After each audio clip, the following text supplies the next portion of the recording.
Okay, guys, what's up? This is going to be a little topic that I wanted to discuss. This is something that I've been thinking about for a while, I've been contemplating for a while, and this is something I need to get off my chest. It's mostly going to be a discussion about the current state of anime video games and how their status here in the West. And basically, when I'm talking about anime video games, I'm talking about video games that are based off of pre-existing anime franchises. DBZ, Naruto, One Piece, Bleach, all that shit. And how their status has changed pretty much in the past coming years. Because I've noticed this. I've noticed that games, anime games, have kind of been taking a little bit of a back burner recently. Well, not recently. Like in the past 5 years, they've been taking a bit of a back burner. And let's see what anime-related games came out this year. We had DBZ, Battle Z. We had JoJo's Bizarre Adventure All-Star Battle, which came out, I think, 2 days ago. And we got One Piece Unlimited World Red coming in July. We got Naruto Ultimate Ninja Storm Revolution coming in September. And we got Sword Art Online, Hollow Fragment. You got all these games that are coming out, which is really nice.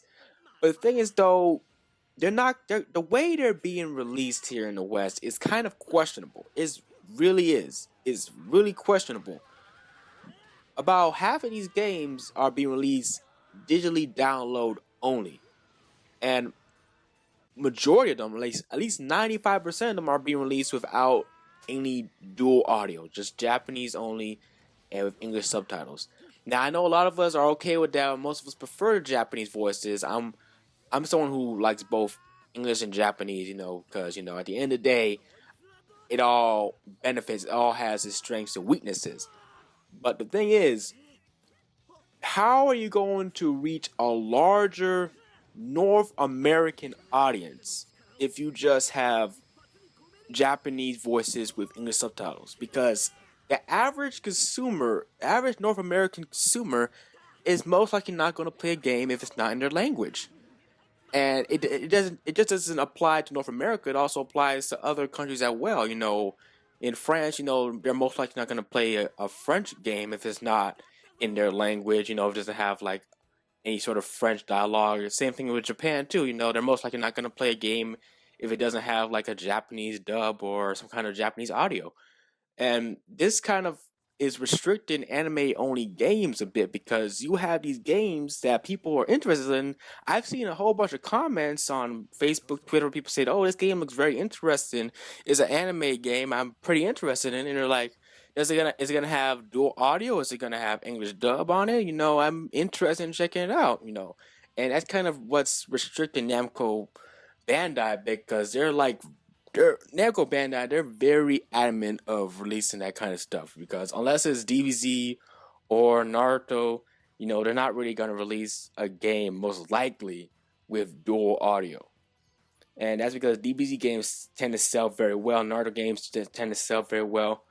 Although, from what I've heard around the grapevine, the recent DBZ game, Battle Z, did not sell that well. It did okay from what I heard. Like, I've seen a couple of the sale figures and they weren't that great compared to past DBZ games. And one of the reasons for that, I believe, is because the game DBZ Battle Z was supposed to be for the PS3, the 360, and the PS Vita.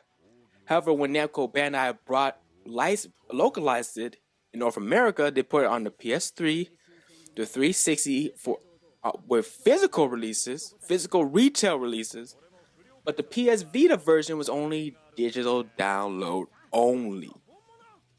Yeah, that brings me over to my next topic right there. Digital download only.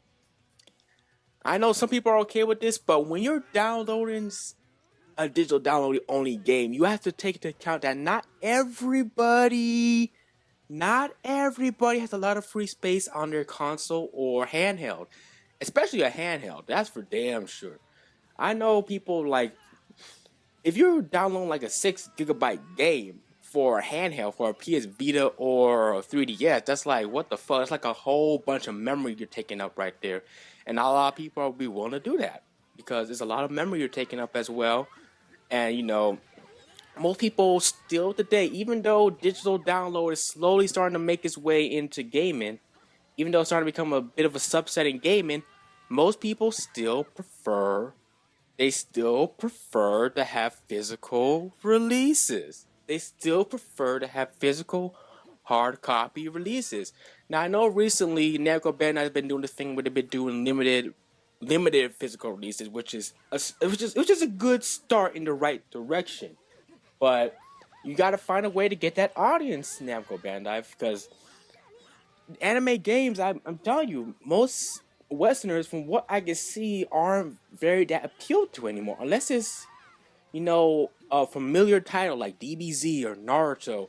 Unless it's a familiar title, those games don't seem to sell that well because people already know what DBZ is, they already know what Naruto is, and they're probably not going to be interested in checking out something like JoJo's Bizarre Adventure or Sword Art Online or maybe even One Piece or any other sort of like not really huge mainstream anime title that gets released, unless it's for the hardcore fans. And that's what I'm saying, man. This mostly has to do with the current state of anime in the West, in the current state where things are right now. But it's a little iffy right here because there's a whole bunch of cool anime games, some of which don't even get released over here, don't even get localized, that a lot of people want to get. Like, where's our Tales of game, and where's our Dragon Quest game, where's this game, yada yada yada. They don't get localized, and people get pissed off, and people have to import. Now, recently, people have been getting pissed off at where the fuck is J-Star's Victory Versus, and that right there is a whole another can of worms, which has been repeated again, again. There's too many series to license, too many series in there that don't even have a fan base in there. Like, is there even a fan base in North America for Kochi Kame? Is there even a fan base in North America for Lucky Man?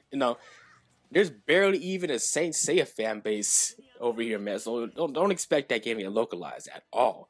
That's a whole other can of worms. But that's just my thoughts right there. That's just my quick thoughts right there. Like, it seems that the state of anime games in America doesn't seem to have that big of a hold anymore. Like, after Toonami ended originally back in 2008, it's like anime games started to lose like their hold in the American market. Like, people weren't that interested in them anymore, and they kind of shifted over to the first-person shooters, to the gritty, realistic, Western franchises, and they're like, oh, what's that Japanimation game? Like, I'm not very interested in that. Like, and it's kind of like I really would say it's kind of like put a dent in the current state of the way Namco Bandai and the way certain anime video game companies release their games over here. So it's like, yeah, it's weird, and they need to promote their they need to promote their games more often, and they need to at least try to keep the fan base a little bit more on key with what's going on,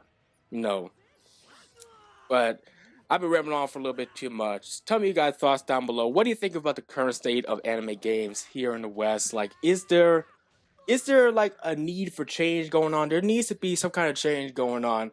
Like, things going to be getting a little bit better with the limited only releases, and the more quicker localization. Like, we're not waiting like years to get a game. We're like, at most, we're waiting at least 9 months or 8 months at best to get a game localized. But what do you guys think? Tell me down below in the comment section. Be sure to like the video, subscribe, and I'll catch you guys again next time. Keep on keeping on.